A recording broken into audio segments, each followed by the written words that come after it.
Hello guys, welcome to Dhruv Panchal tutorial channel. तो आज हम बात करते हैं कि यूनिट 2 जो कि हमारा है क्रिस्टलोग्राफी, जिसमें हम क्रिस्टल स्ट्रक्चर और ब्रेविस लेटेस्ट सब के बारे में देखते हैं। तो फर्स्ट हमारा है क्यूबिक बॉडी सेंटर यानी कि बीसीसी, जिसके एग्जांपल है आयरन, वेनेडियम, नियोबियम, क्रोमियम। फिर आता है एफसीसी, फिर हेक्सागोनल। तो बीसीसी यानी क्या कि बॉडी सेंटर। तो बॉडी सेंटर यानी कि 8 एंड्स पर तो एटम रहेंगे, लेकिन उसके बीच में भी यानी कि ये बीच में एक एटम रहेगा जिसको हम बॉडी सेंटर कहेंगे। जबकि फेस सेंटर में सभी फेस के ऊपर एक एक एटम रहेगा। और हेक्सागोनल में भी ऐसा है, 6 एज पर रहेगा और उसके टॉप में भी 6 एजेस के ऊपर रहेंगे एटम। तो हम देखते हैं कि crystal structure, crystallography, atomic structure of crystal, solid, lattice, unit cell crystal system, Bravais lattice, index of direction of and plane, notation, inter planar spacing and angle coordination पर, packing factors, stacking sequence, BCC, FCC और HCP के बारे में देखेंगे। तो अभी हमारा second page है कि क्रिस्टलोग्राफी, तो उसका मतलब क्या होता है। तो ये ग्रीक वर्ड है जिसका क्रिस्टलन से उसका वर्ड निकला है। कोल्ड ड्रॉप और फ्रोजन ड्रॉप कहते हैं उसको। Crystallography is a science of describing the arrangement of atom in solid material. तो ये एक ऐसी साइंस की एक अरेंजमेंट करना है एटम को सॉलिड मटेरियल में, तो उसको एक साइंस की ब्रांच को क्रिस्टलोग्राफी कहा जाता है। The word crystallography is study of crystal form, growth, property resulting from structure, the nature of the bonding among the atom and chemical composition। तो इन सब को हम क्रिस्टलोग्राफी में हम स्टडी करेंगे। फिर क्रिस्टल, तो क्रिस्टल क्या होता है। तो array of atom, the concept establish in beginning 20th century, 1912 diffraction of X-ray by crystal was develop. तो जो क्रिस्टल होता है उसको एरे ऑफ एटम कहते हैं और ये 1912 में यानी कि 20th सेंचुरी के बिगिनिंग में इस्टेब्लिश हुआ था। फिर हमारा इधर आप एक फिगर ट्रैक देख सकते हैं कि इधर हमारा एक्सरे का सोर्स है, एक स्मॉल सा एक होल है जिसमें से रेज निकलती जा रही है। इधर इंसिडेंट बीम लिखा हुआ है और ये सिंगल क्रिस्टल इधर रखा हुआ है। तो इस सिंगल क्रिस्टल के ऊपर जो हमारी इंसिडेंट बीम गिरेगी तो वो एक डिफ्रैक्शन बीम बनाएगी, जो आप इधर देख सकते हैं कि डिफरेंट पॉइंट्स पर वो छोटे छोटे पॉइंट जैसा बना रहे, जिसको हम डिफ्रैक्शन पैटर्न कहते हैं।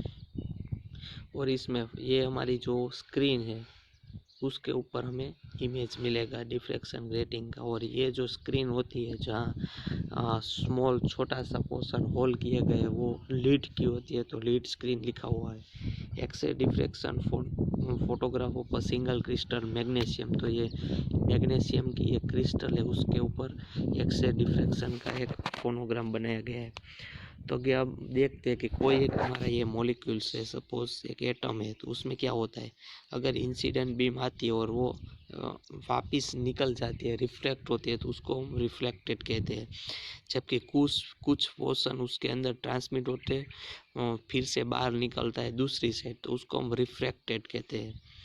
जबकि एब्जॉर्प्शन में क्या होता है कि इधर से जो रेज आई है वो इधर जाएगी, फिर इंटरनल कुछ एनर्जी वेस्ट करेगी और फिर बाहर निकलेगी, तो वो कुछ एनर्जी एब्जॉर्ब करेगी और कुछ रिटार्डेशन करेगी। और डिफ्रैक्शन में क्या होता है, वो डायरेक्ट ऐसे निकल जाएगी वापस।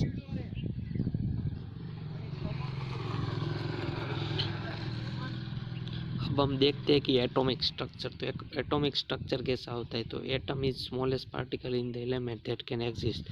तो एटम क्या होता है, जो सबसे स्मॉलेस्ट पार्टिकल होता है हमारे एलिमेंट में। तो smallest component of element consist of nucleus containing combination of neutron and proton. तो ये हमारा न्यूक्लियस है, तो उसमें क्या होता है कि न्यूट्रॉन और प्रोटॉन ये दोनों होते हैं। वन और more electron bound to nucleus by electric attraction. तो इलेक्ट्रिक अट्रैक्शन की वजह से एक और एक से ज़्यादा इलेक्ट्रॉन बाउंड रहते हैं। इधर आप देख सकते हैं जो ई लिखा हो ये सब इलेक्ट्रॉन्स है हमारे, ये सेल रहते हैं। फिर अगर प्रोटॉन की बात करें, न्यूट्रॉन और इलेक्ट्रॉन, तो उसके चार्ज क्या आता है, प्रोटॉन में प्लस 1.602 10⁻19, जबकि इलेक्ट्रॉन में माइनस होता है और न्यूट्रॉन का चार्ज नहीं होता है। मास भी आप देख सकते हैं 1.67 और इलेक्ट्रॉन का होता है 9.11, रेडियस भी है 1.4, 1.4 और 4.6। अब हम बात करें मॉलिक्यूल्स, तो मॉलिक्यूल्स फॉर्म कैसे होता है, तो दो या दो से ज़्यादा atom chemically bond each other होता है, यानी कि इधर आप देख सकते हैं H2 है, O2 है, N2 है, तो इन सब के मिश्रण से, उसके केमिकल बॉन्डिंग की वजह से सेम और डिफरेंट एटम हो सकते हैं, तो उसकी वजह से हमें मॉलिक्यूल्स मिलता है। फिर एक structure of crystalline solid, crystalline solid के स्ट्रक्चर कैसे होते हैं, तो regular repetition of 3D dimensional pattern of atom in space, तो 3 डायमेंशनल पैटर्न में रिपीटेशन होते हैं, वो हमारे क्रिस्टल स्ट्रक्चर होते हैं। सॉलिड के नहीं तो क्रिस्टलाइन और नॉन क्रिस्टलाइन, तो वो क्रिस्टलाइन भी हो सकता है और नॉन क्रिस्टलाइन भी हो सकता है। क्रिस्टलाइन यानी कि रेगुलर इंटरवल में एक जैसे ही शेप रहना है, जबकि नॉन क्रिस्टलाइन यानी कि अमorphous सॉलिड, तो उसमें कोई परफेक्ट ऐसा क्रिस्टल का स्ट्रक्चर नहीं रहता, वो डिफरेंट होता है। जैसे हमारा ग्लास का है, सपोज ये हमारा क्रिस्टलाइन स्ट्रक्चर है, तो ऐसा फिक्स है कि सपोज ये पॉलीगॉन जैसा है, जबकि एमोर्फस में कैसा होता है कि ये एक स्ट्रक्चर तो ऐसे, फिर बड़ा स्मॉल इरेगुलर स्ट्रक्चर होता है। The majority of engineering material like metal, ceramic, some plastic and minerals and crystalline, तो ये सभी हमारे क्रिस्टलाइन होते हैं इंजीनियरिंग में। Other material like glass are non crystalline and it is called amorphous.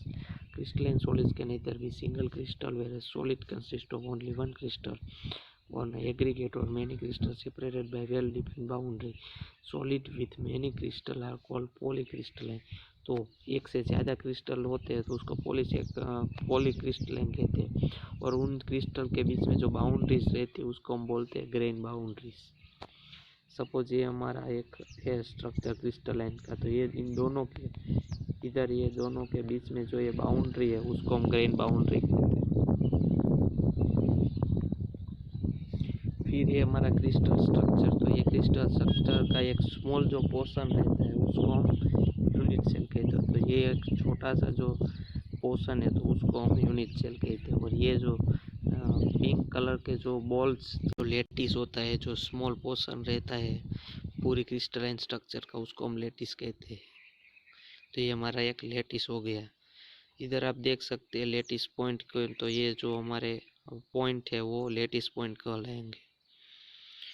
फिर है हमारा nucleation and growth of crystal, तो क्रिस्टल का ग्रोथ कैसे होता है, तो फर्स्ट ऑफ ऑल ये हमारा एक क्रिस्टल का स्ट्रक्चर है जिसमें हमारा लिक्विड मेटल है और उसके अंदर हमारे न्यूक्लियस रहते हैं। तो जो न्यूक्लियस है वो क्रिस्टल में, तो इधर लिक्विड पार्ट्स ज़्यादा है फर्स्ट में और न्यूक्लियस पार्ट कम है। तो जैसे न्यूक्लियस ग्रोथ करने के लिए तो क्रिस्टल और ग्रेन, तो ये फिर उस कुछ स्टेज के बाद वहाँ न्यूक्लियस का ग्रोथ होता है। और फिर ये जो हमारे न्यूक्लियस है, जो स्मॉल पार्ट है, इसको इधर जूम किया हुआ है, इसमें आप देख सकते हैं ये छोटी छोटी बाउंड्रीज वगैरह है, तो इसको हम क्या बोलेंगे, इसको हम ग्रेन बाउंड्रीज कहते हैं। फिर stage of solidification of process, तो सॉलिडिफिकेशन की स्टेज क्या होती है, तो ऐसे स्मॉल न्यूक्लियस के स्ट्रक्चर बनते जाएंगे, फिर ऐसे इंक्रीज करेंगे।